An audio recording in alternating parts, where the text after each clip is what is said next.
नमस्कार दोस्तों, RJ study के यूट्यूब चैनल पे आपका स्वागत है। हम पढ़ रहे थे इंडियन जियोग्राफी के अंतर्गत प्रायद्वीपीय पठार को।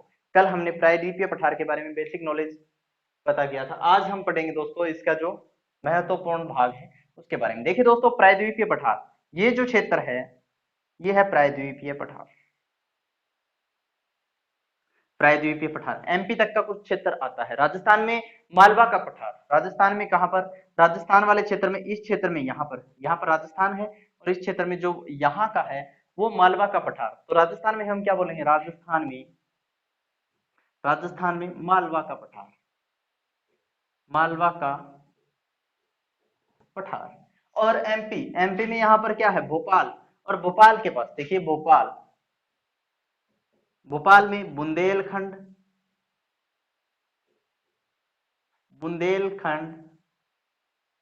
पठार। दोस्तों सबसे पहले मैं ये करवा रहा हूं जो कि हमें याद रखना है, जो कि कल हमने छोड़ दिया था। अब देखिए दोस्तों, यहां पर क्या है, एमपी है। एमपी वाले क्षेत्र में जो पूर्वी साइड का एमपी है, यानी मध्य प्रदेश का पूर्वी भाग, मध्य प्रदेश का पूर्वी भाग है, उसे कहते हैं दोस्तों बघेलखंड। क्या कहते हैं, बघेलखंड का पठार, बघेलखंड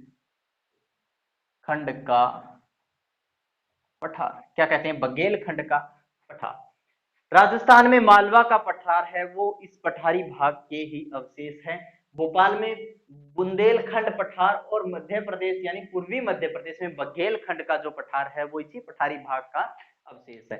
ये बातें तो हमने समझ ली। अब देखिए दोस्तों, इनको तो बस याद करना है, लेकिन समझने वाली बात है वो समझते हैं पहले।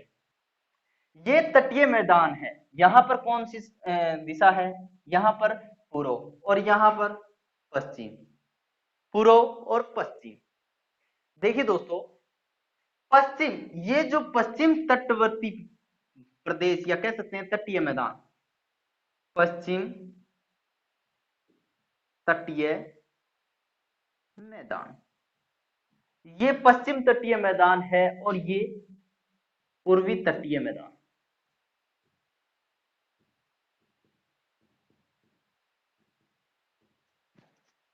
ये आपको पता है कि ये पूर्वी तटीय मैदान है, ये इससे यानी पश्चिमी तटीय मैदान से बड़ा है। क्या है, बड़ा है। और वर्षा क्या होती है दोस्तों, यहाँ पर कम होती है, वर्षा कम होती है। और यहाँ पर वर्षा क्या है, ज्यादा होती है, वर्षा ज्यादा होती है। और ये स्थान छोटा है, उससे छोटा है। इतना आपको समझ में आया। आगे देखिए दोस्तों, ये बड़ा है लेकिन वर्षा कम क्यों होती है। देखिए दोस्तों, एक नियम है, वैज्ञानिक था हेरेल। क्या था, हेरेल का नियम। हमारे जो वैज्ञानिक थे हेरेल, भाई उन्होंने इतना बड़ा सिद्धांत बना दिया, तो वैज्ञानिक तो हमारे ही हुए ना। ये पृथ्वी है और ये जो पृथ्वी में जो बीच में जो भूमध्य रेखा है, भूमध्य रेखा, और यहाँ पर क्या है, यहाँ पर ये कौन सी रेखा है दोस्तों, काल्पनिक रेखा है दोस्तों, ये है मकर और ये है कर्क रेखा। मकर रेखा के पास हवाएं कैसे बहती है, हवाएं ऐसे बहती है, किस तरफ, बाई तरफ हवाएं बहती है। कहा, मकर रेखा के पास, लेकिन कर्क रेखा के पास दाई तरफ हवाएं बहती है। ये हैरेल ने नियम दिया था, हैरेल ने नियम दिया था। हैरेल ने कुछ ही वर्ष पहले इसके नियम को प्रतिपादित किया था, जो अधिकतर साबित होता है सत्य। देखिए दोस्तों, ये पहले यहां पर था, भारत का जो दक्षिणतम भाग है वो कहां पर था, मकर रेखा के पास था। तो हवाएं तब ऐसे बहती थी, और कहा जाता है दोस्तों कि हवाएं ऐसे बहती थी तो जो मानसून होगा वो वर्षा इस क्षेत्र में करेगा, यानी पूर्वी तटीय मैदान में करेगा। तो सर्वाधिक जैव विविधता, यानी कि आज से तकरीबन 13 करोड़ वर्ष पूर्व सर्वाधिक जैव विविधता अगर देखी जाती थी तो वो यहाँ पर इस क्षेत्र में सर्वाधिक जैव विविधता मिलती थी। सर्वाधिक जैव विविधता कहाँ मिलती थी, पूर्वी तटीय मैदान में मिलती थी। लेकिन दोस्तों जब अरब सागर की प्लेट इंडियन प्लेट से टकराई तब भूकंप आया था और वहां से निकलने वाला लावा था, उसी से इस पठारी भाग का निर्माण हुआ था।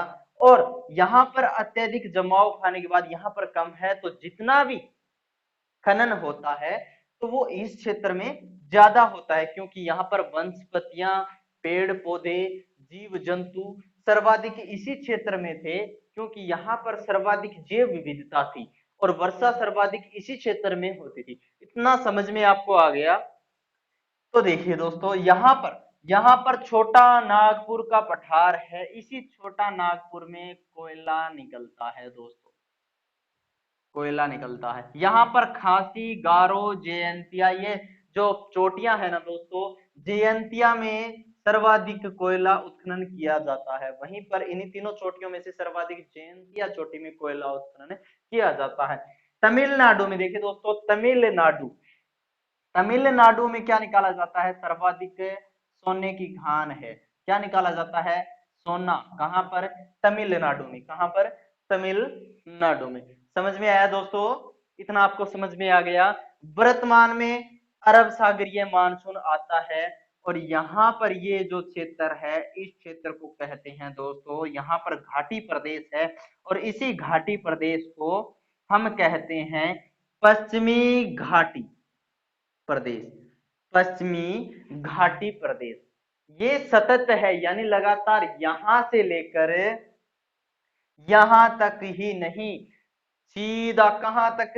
पूरा नीचे श्रीलंका तक फैला हुआ है। कौन सा? पश्चिमी घाटी। और वर्तमान में अगर सर्वाधिक जैव विविधता की बात करें तो वो कहां पर है दोस्तों? इसी पश्चिमी घाटी में है। कहां पर है?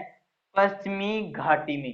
तो जहां पर भी जैव विविधता पाई जाती है, सर्वाधिक जैव विविधता पाई जाती है, उसको नाम दे दिया जाता है बायो हॉटस्पॉट। Bio hotspot.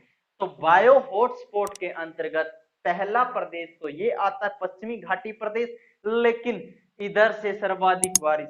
देखिए दोस्तों, अरब सागरीय मानसून चलता है, इधर अरावली है, यहाँ पर अरावली है, अरावली इसके समांतर है, तो यहाँ पर जो तराई प्रदेश है उसमें सर्वाधिक वर्षा करता है अरब सागरीय। लेकिन इधर से जो मानसून आ रहा है, जो मानसून आता है वो सीधा यहाँ से मेघालय, यहाँ पर अरुणाचल प्रदेश में सर्वाधिक वर्षा करता है और यहीं पर सर्वाधिक जैव विविधता भी यहीं पर पाई जाती है। दो स्थान ऐसे जहां पर सबसे अधिक जैव विविधता पाई जाती है, भारत के दो स्थान, ये क्षेत्र तो इसे बोलेंगे पूर्वी भारत। तो हॉटस्पॉट के अंतर्गत, बायो हॉटस्पॉट के अंतर्गत दो क्षेत्र आएंगे। कौन से? पश्चिमी घाटी, पश्चिमी घाटी, और कौन से? पूर्वी, पूर्वी भारत। क्वेश्चन ऐसे ही पूछा जाता है, जैव विविधता के अंतराल अंतराल पर भारत के कौन कौन से क्षेत्र आते हैं? तो दोस्तों वहां पर आपको ऑप्शन में पूर्वी भारत है, यहाँ पर पश्चिमी भारत भी मिलेगा और पूर्वी घाटी मिलेगी। आपको ये ऑप्शन में पक्का आता है दोस्तों कि जब ये क्वेश्चन आएगा ना तो यहाँ पर पश्चिमी घाटी की जगह पूर्वी घाटी भी दिया हुआ मिलेगा आपको। लेकिन आपको अपने मन को शांत करके पेपर करना है दोस्तों, आसानी से, बिल्कुल आराम से पढ़ के धीरे धीरे, टाइम की फिक्र नहीं करना है, बिल्कुल आराम से पढ़ना है, टाइम की फिक्र नहीं करना है, क्योंकि जब तक आपका मन शांत रहेगा तब तक आप अच्छे से पेपर को कर पाओगे। तो पश्चिमी घाटी और पूर्वी भारत बायो हॉटस्पॉट के अंतर्गत दो ही क्षेत्र आते हैं। देखिए दोस्तों, यहाँ पर हमारा राजस्थान है, जो जीव जंतु राजस्थान में मिलता है, यहाँ पर हरियाणा है, पंजाब है, हिमाचल है। अगर देखिए दोस्तों, हिमालय में मिलने वाले जीव जंतु है वो यहाँ पर मिलेंगे क्या? नहीं मिलेंगे ना। तो यहाँ की जैव विविधता है वो अलग है, और जैव विविधता को बचाने के लिए अलग अलग नियम भी निकाले जाते हैं। दोस्तों जैव विविधता का मतलब क्या है वो समझिए पहले। जैव विविधता क्या है? जैव विविधता, जैव विविधता जीव जंतुओं या पेड़ पौधों की संख्या पर नहीं बल्कि उनकी कैटेगरी पर निर्भर करता है। किनकी कैटेगरी पर? जीवों या पेड़ पौधों की श्रेणी पर निर्भर करता है। किसकी? श्रेणी पर निर्भर करता है, जीवों या पेड़ पौधों की श्रेणी पर, संख्या पर नहीं करता दोस्तों। यहाँ पर जो जीव जंतु पाते हैं वो यहाँ पर नहीं मिलते दोस्तों। क्लियर दोस्तों, इतना आपको समझ में आ गया। ये कितना पुराना है दोस्तों, कितना पुराना है, 16 करोड़ वर्ष, 16 करोड़ वर्ष प्राचीन है, 16 करोड़ वर्ष से प्राचीन माना जाता है। कुछ बुक्स में आपको 13 से 16 भी मिलेगा, 13 से 16 करोड़ भी मिलेगा। देखिए दोस्तों, अब आगे देखिए, यहां पर भी सर्वाधिक जैव विविधता मिलती है, और ये जो घाटी है ये सतत है दोस्तों, यहां से सतत है। यहां पर सर्वाधिक जो ऊंची चोटियां हैं उनकी बात करें तो यहां पर है महाबलेश्वर, महाबलेश्वर कौन सी चोटी है, महाबलेश्वर चोटी यहां पर है। अब देखिए दोस्तों, पूर्वी तटीय मैदान, यहां पर ये जो पूर्वी तटीय, ये पश्चिमी तटीय मैदान शुरू होता है, उससे उसके बाद क्या आती है, पूर्वी घाटी आ जाती है। लेकिन इधर देखिए पूर्वी तटीय मैदान बड़ा है, और इसके बाद यहां से कुछ नदियां निकलती है, कल वाले वीडियो में बताया था, कौन कौन सी, महानदी, गोदावरी, कृष्णा, कावेरी, 4 मुख्य नदियां निकलती है। यहां से आती है, यहां से निकलती है महानदी, फिर गोदावरी, फिर कावेरी और कृष्णा, ऐसे नदियां निकलती है। उन्हीं नदियों को छोड़कर यहां पर क्या है, घाटी है। क्या है, घाटी, सतत नहीं है, कुछ स्थान पर है तो कुछ स्थान पर नहीं है। जहां जहां पर ये मिलती है, ये घाटी जहां पर मिलती है उस स्थान को कहा जाता है नीलगिरी पहाड़ी, नीलगिरी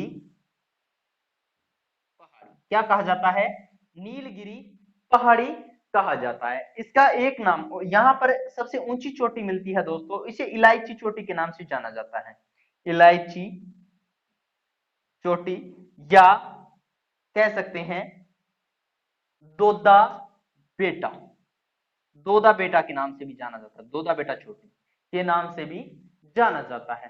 क्लियर दोस्तों, इतना आपसे हो गया ना क्लियर,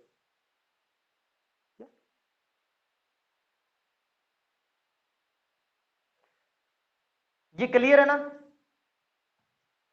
अब देखिए दोस्तों, ये जो क्षेत्र है यहां पर दक्कन का पठार, कल मैंने बताया था आपको, दक्कन का पठार ये सबसे छोटा हो गया, और क्या है, ये छोटा जरूर है लेकिन वर्षा क्या होती है यहाँ पर, ज्यादा होती है, वर्षा ज्यादा होती है। ये लीजिए दोस्तों, अपना जो पठार है,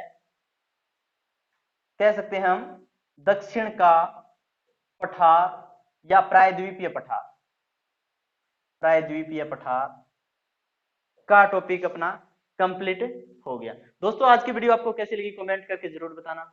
जय हिंद, जय भारत।